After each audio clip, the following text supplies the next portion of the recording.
This week we're going to start learning about the anatomy of the heart. The heart is a hollow, muscular, cone-shaped organ, and it's positioned in the thoracic cavity. If we take a look at where the heart is actually located, we see the chest cavity or thoracic cavity right here on our skeleton. The heart is located just deep to or internal to this bone, which is called the sternum. So the heart is in this location. And that region where the heart is located is called the mediastinum. So I'm going to come over to this model and point out, first of all, the sternum, just so you know for orientation purposes where we are.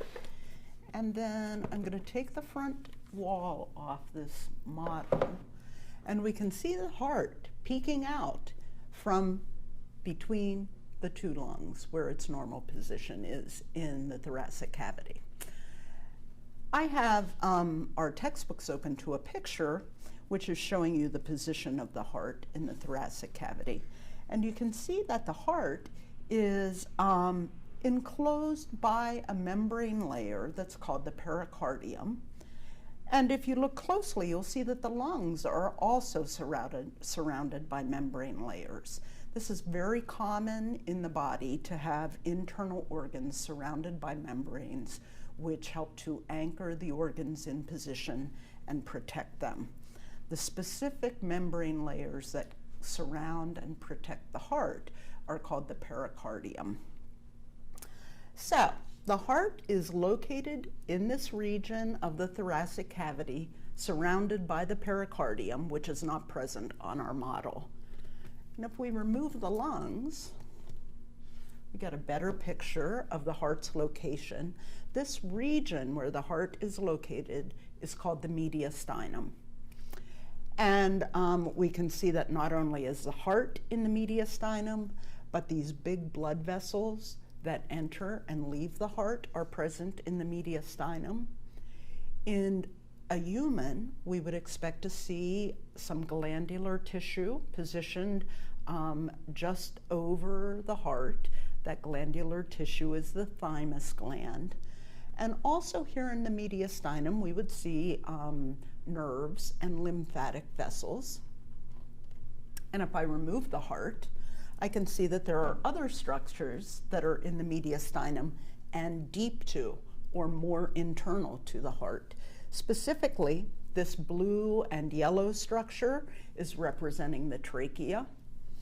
And you can see the trachea then divides into two other structures, which are primary bronchi. The trachea and primary bronchi are carrying air in and out of the lungs when you breathe. And then we have this golden brown structure represented on the model. That golden brown structure is the esophagus. Does anybody know what the esophagus does? Natalie. It carries food and beverages to the stomach? Exactly, yes. So that's also present in the mediastinum.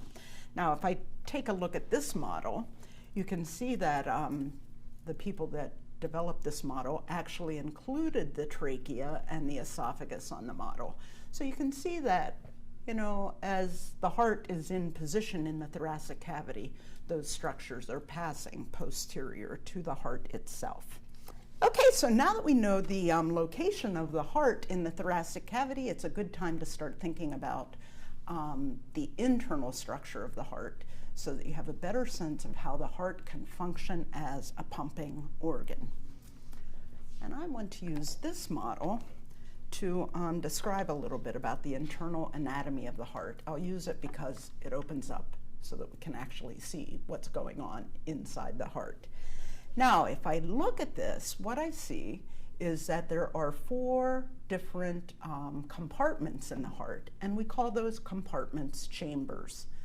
The two superior chambers, or upper chambers, are called the atria, and the two lower chambers are ventricles. There is actually a wall that separates the two ventricles. We call that wall an interventricular septum. In the same way, there's a wall between the two atria, we call it an interatrial septum, right? And so those walls prevent blood in the different chambers from mixing with each other, which is very important in terms of the heart's function. Now, the first chamber that I want to talk about is this one, which is the right atrium. Professor Schanga, you said the right atrium? Mm-hmm. To me, that looks like the left. Could you explain? Oh, this is also anatomy. This is anatomy terminology.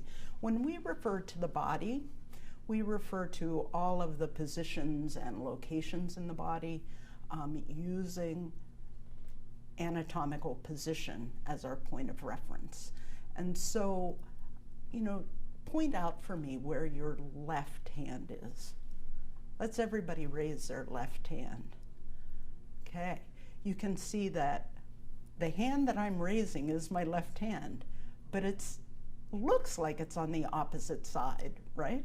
So when we refer to anatomical terms, we always have to think about them as they would reference our own left or our own right. So this is my right hand and the right atrium.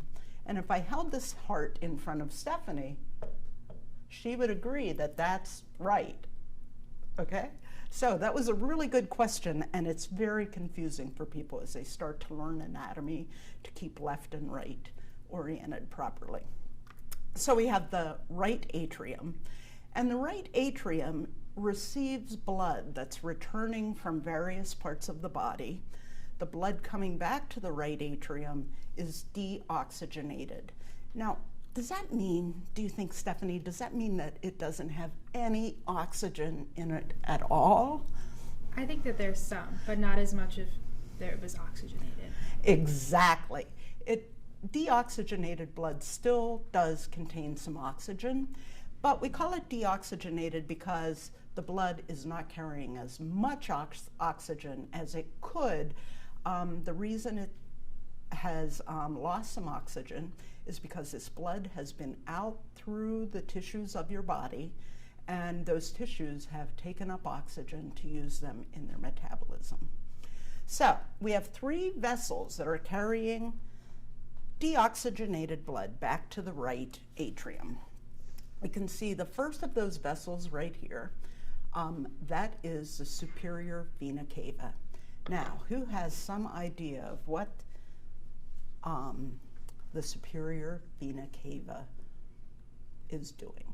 Where is its blood coming from? Greg? So it returns blood from the upper extremities and every area above the heart. Excellent, excellent. So if we go back over here, we can see the superior vena cava, and we get a sense that it's carrying blood from the head and neck and the upper extremities, just like Greg said. Excellent. Now the second vessel that's carrying blood back to the right atrium is the inferior vena cava.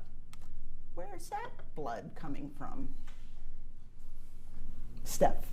The blood from the inferior vena cava is coming from your lower extremities and your abdominal cavity back to your heart. Exactly. So you can't really see it very well on our torso model, but I can tell you that the inferior vena cava is right here, and it's carrying blood from all of those lower parts of the body up to the right atrium.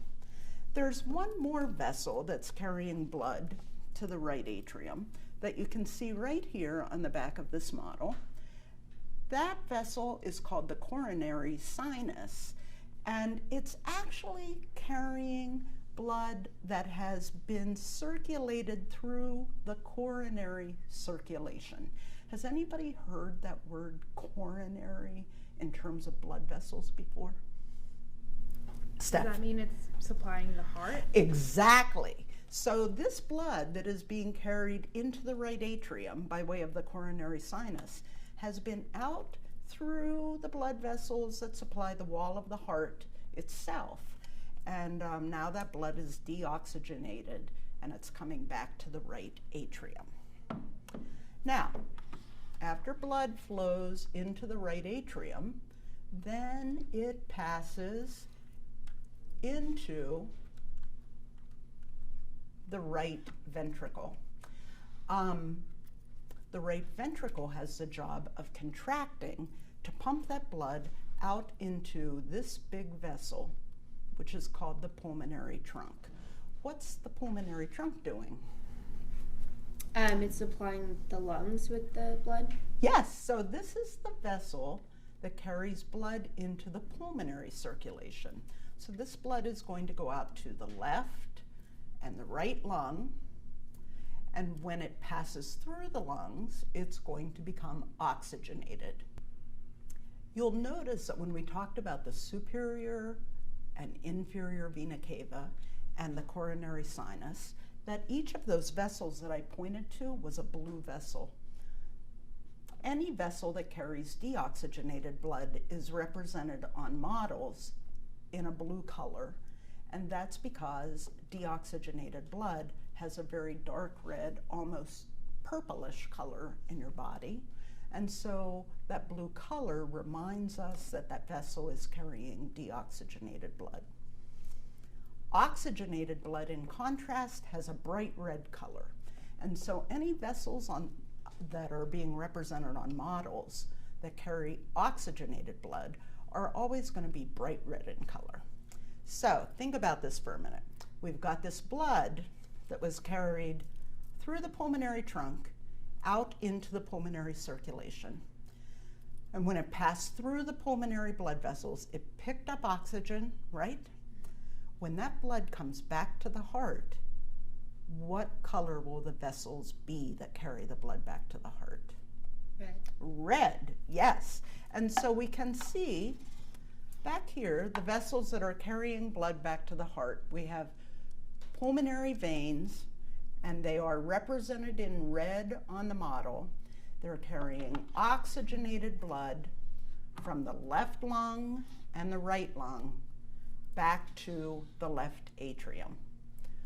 From the left atrium, the blood is going to pass into the left ventricle, and then the left ventricle is going to contract and pump that blood into this vessel, which is what, Stephanie? The aorta? Yes. Now the aorta is the beginning of what circulation? The systemic circulation? The systemic circulation. And what is supplied by the systemic circulation? Steph? All of our organs, our muscles. Yes, basically all of the tissues and organs in the body are supplied with oxygen by the blood that's being carried through the systemic circulation, right? And so after that blood passes through all those tissues and organs, it returns to the heart by way of what vessels?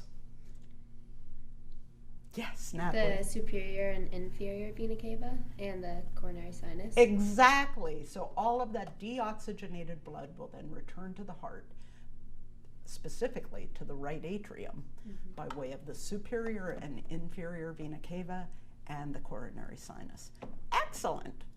Now, have you noticed yet, as we've been talking about the heart, have you noticed anything about the thickness of the atrial walls versus the thickness of the ventricle walls? They're a lot thinner. Which ones are thinner? The atria are thinner than the ventricles. The walls of the atria are thinner than the walls of the ventricle. Greg, what do you think that means? I believe that the ventricle walls are thicker because they have to push the blood with more force out of the heart as opposed to the atria. Exactly. So when we talk about the heart contracting to eject blood into the systemic circulation or the pulmonary circulation, that requires a forceful contraction of the ventricles, and as a result, the ventricular walls are thicker. Now, just looking at this model and seeing the representation of the left ventricle versus the right ventricle, what do you notice about the wall thickness?